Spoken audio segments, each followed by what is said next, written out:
In this video, we'll take a look at quadratic functions. So if you're like me, you often find yourself with a table of values, and you're wondering whether this table of values is quadratic, and if it is quadratic, what are the values of a, b, and c such that I can have a quadratic function that will model this table. There's a couple of ways you can do this.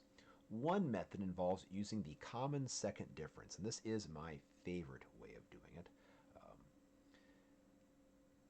A couple of things you have to know, and I guess I could prove one of them later in the video. I won't take the time to do it now.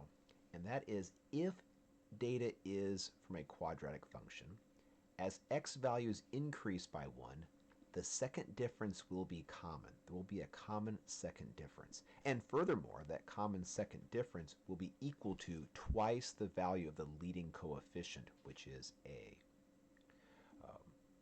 Now, I can prove that later in the video. I'll do it at the end since you don't have to know that to find this equation, find the values of a, b, and c that make this true. But I do enjoy this concept quite a bit. If you want to pick up my band's new album, the lead single is the common second difference is twice the leading coefficient. The song is doing quite well in the charts right now. I'll actually put a link to that in the description along with the lyrics if you want to sing along to the YouTube video. But that's for later. Let's go ahead and get going on this. So the x's are increasing by 1, which we like to see.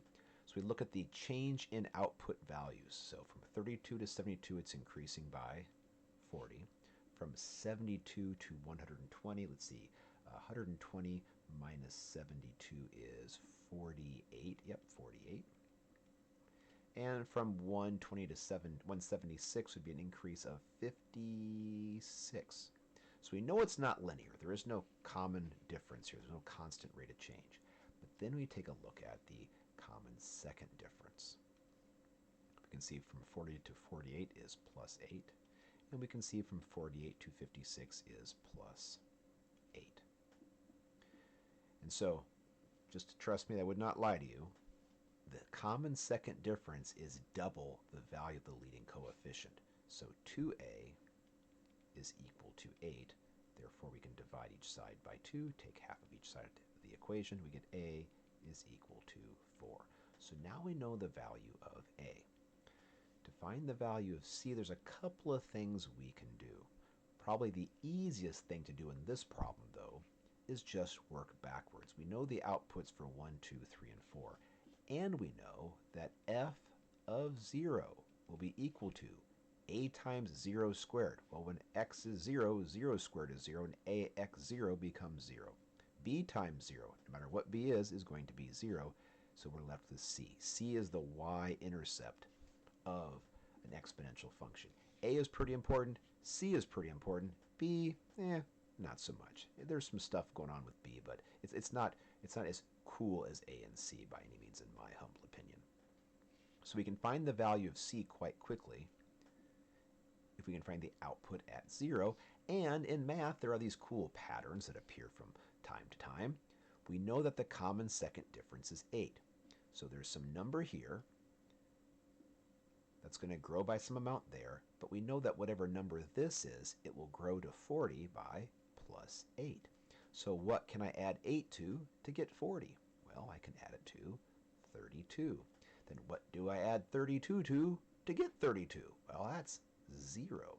So the y-intercept is 0. So now we know the value of c.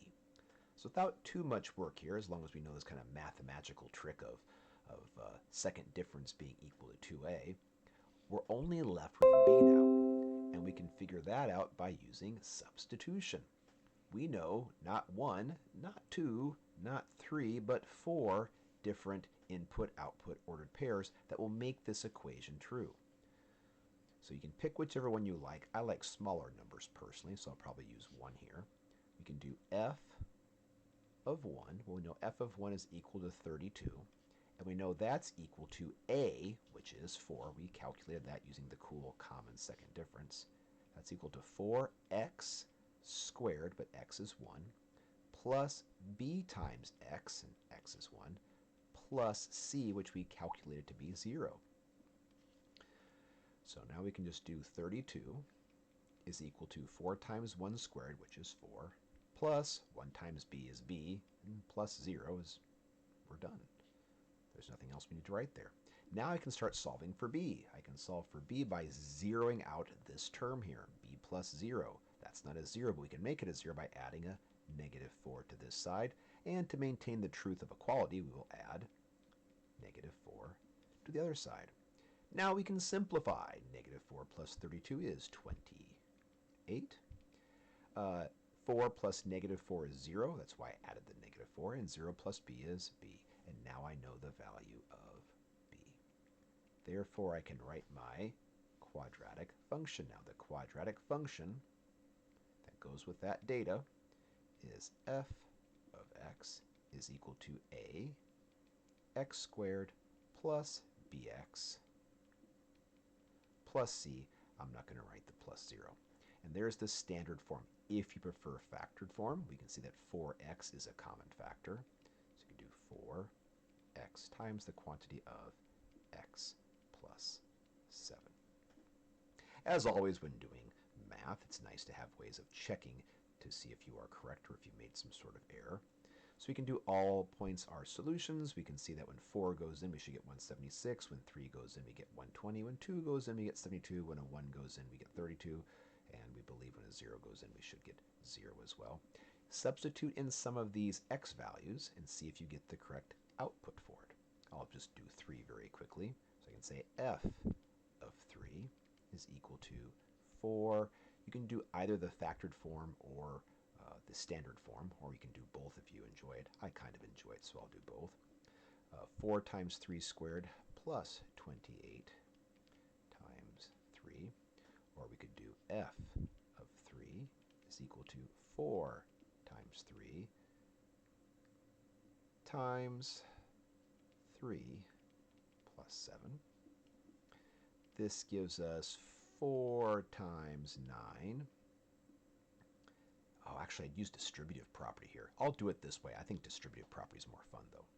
4 times 9 plus 28 times 3 is 60, plus 24 more is 84. That's equal to 36 plus 84, which is equal to, let's see, that'd make that 90, 120, winner, winner. Now, checking 1 point's not proof that you're right. It's just proof that you might be right. When doing quadratics, you should use 3 points to guarantee that you are correct. What I'm noticing here is 4 times 3 squared, that's 4 times 3 threes. And I have 28 threes. I can use distributive property now.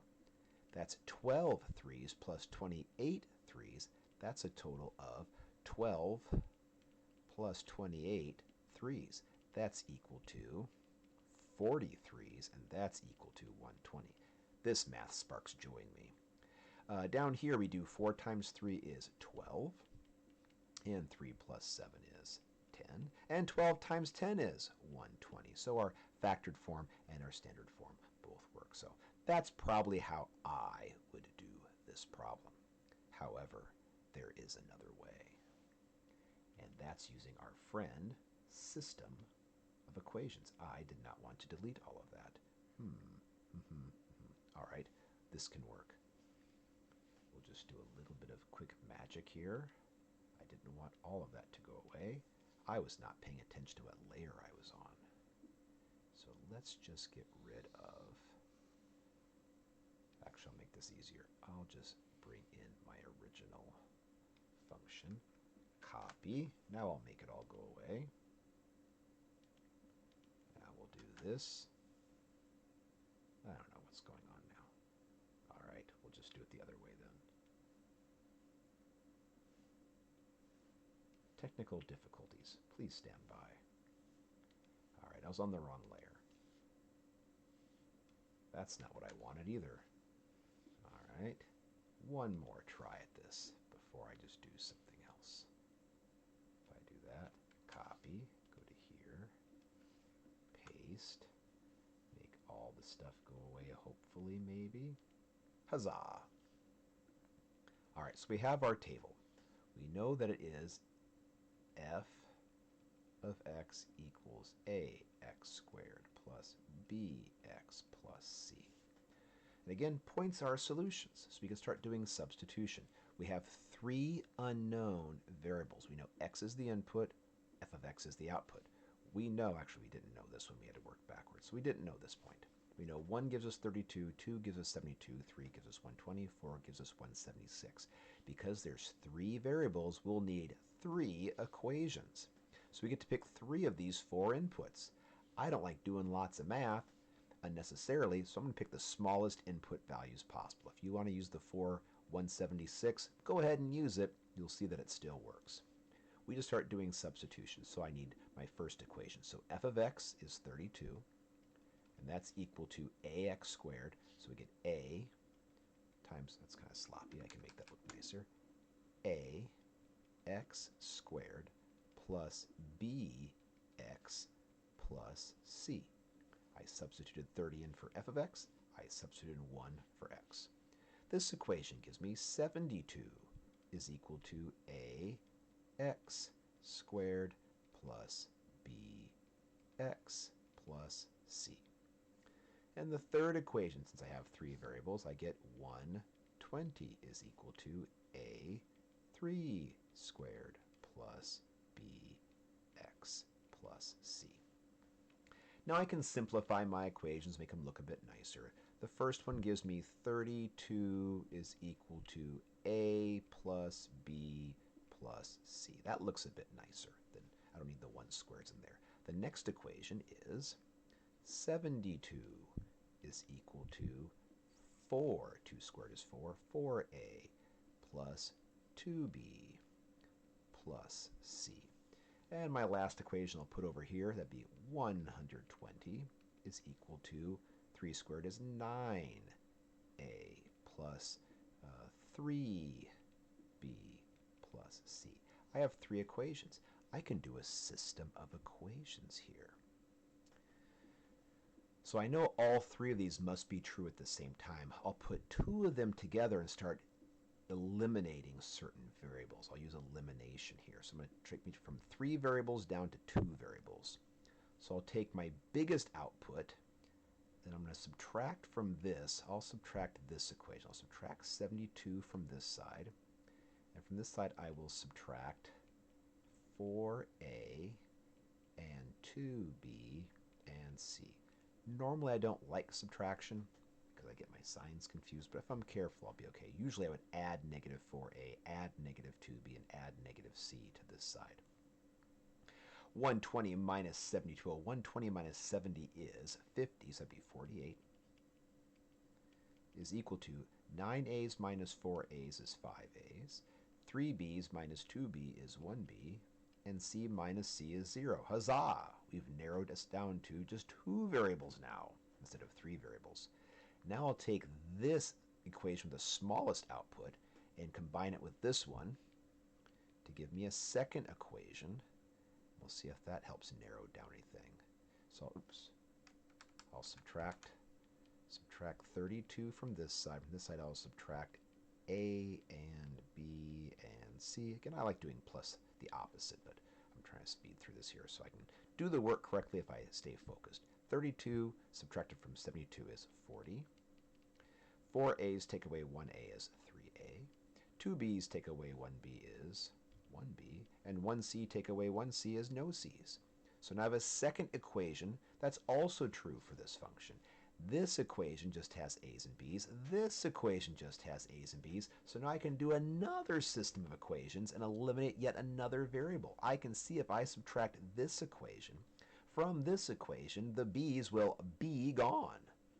So I can do 48 is equal to 5a plus b. I will subtract 40 from this side. On this side, I will subtract 3a plus b. What I subtract from one side, I must subtract an equivalent amount from the other side. We know that 40 is equivalent to 3a plus b in this equation. 48 minus 40 is 8. I know 5a's take away 3a's is 2a's, and b minus b is 0. Now I have 8 equals 2a. Well, if 8 equals 2a, I can divide each side by 2, and now I know that a equals 4, even if I don't know the common second difference. is equal to twice the difference, or I'm sorry, is equal to twice the leading coefficient. The common second difference is twice the leading coefficient, as it says in the song. We can still get A equals 4. And now it's just a matter of working backwards to calculate B and calculate C. It all comes down to personal preference. Of this equation and this equation, which one do I feel like putting a 4 into? Well, this is 3 times 4. That's 5 times 4. I think 3 times 4 is a bit easier on my brain. So I'll put A equals 4 into this equation. You can put it to any equation you want to. I just think this one's easier. So I get 40 is equal to 3A, A is 4, plus B. I can see that's now equal to 40 is equal to, that's 12. 3 times 4 is 12. It's a dozen. A dozen dozens is called a gross. That has nothing to do with this video. I can add negative 12 to this side. Again, I just prefer adding the opposite rather than subtracting. Add negative 12 to the other side, and I'm left with 28 is equal to B. So now I know 2 of the 3 variables. We're almost done. Now we just have to calculate C. And of all the equations we're going to put 4 and 28 back into, which one should it be? Let's see, should I put 4 in there and 28 into there? I'm thinking that looks like quite a bit of work. Should I put 4 into there and 28 into there? That looks like quite a bit of work. I don't know my 28 tables very well. 28 times 3, I have to do the math on that one. But looky here. Here the coefficients of A, B, and C are all 1. This looks like a pretty good one to put it into. I get 32 is equal to A. I know A is 4. Plus B. I know B is 28. Plus C. I don't know what C is, but I'm about to find out. I know 32 is now equal to 4 plus 28 is 32 plus C. Now, I've got pretty strong number sense. I know what I can add to 32 to get 32. But where's the fun in number sense? Why use number sense when you can use algebra? I will add negative 32 to this side to zero out that 32, thereby isolating C. But I must maintain balance. I will add negative 32 to the other side. Negative 32 plus 32 is 0, and 0 is C.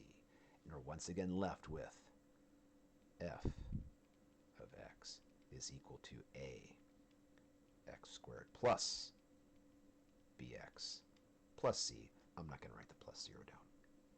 So those are 2 different ways you can take a table and get a quadratic function rule from it. This method works even if they don't increase by 1. For the common second difference, these have to increase by 1 right here. But the common second difference is often faster. But systems of equations are quite a bit of fun. And I assume by now you're probably wanting to leave the video and go listen to that amazing song my band has written and performed. And sing along using the lyrics, which I'll put in the description. Before we do that, though, or maybe you've already left, I don't know, here's the bonus round. I'll prove to you definitively that the common second difference must be twice the leading coefficient. This will be fun, or your money back. So we start off with a generic quadratic equation. I can make a nicer looking f than that, I think. F of x is equal to ax squared plus bx plus c. Make a happy little table. I want input and I want output, f of x. Let's put in a 1, see what happens. I put a 1 in. If I put a 1 in, actually we can go a step further. Let's practice the y-intercept. That's always fun. Let's put a 0 in. Put a 0 in. A times 0 squared. Well, 0 squared is 0. 0 times a is 0. B times 0, still 0. 0 plus 0 is 0. Plus c. 0 goes in, c comes out. I put a 1 in. I get a times 1 squared. Well, 1 squared is 1. I get a for my first term. Plus b times 1. I get b for my second term. Plus c.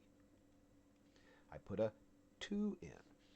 2 squared is 4. My first term is 4a. Plus 2 times b is 2b. That's my linear term. Plus my constant term is just c. And for the quadratic pattern, we have to have at least 4 inputs. So 1 more than 2 is 3. X squared becomes 9. I have 9a's plus x is 3, 3b's plus c.